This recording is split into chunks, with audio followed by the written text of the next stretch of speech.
స్తోత్రం. చప్పట్లు కొట్టి ప్రభుని ఆరాధన చేద్దాం.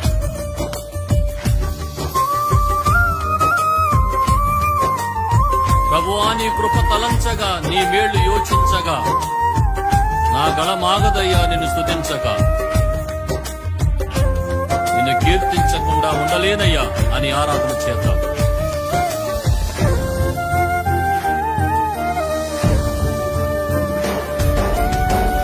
నీతో గడిపే ప్రతి క్షణము ఆనంద బాష్పాలు ఆగవయ్యా. నీతో గడిపే ప్రతి క్షణము ఆనంద బాష్పాలు ఆగవయ్యా.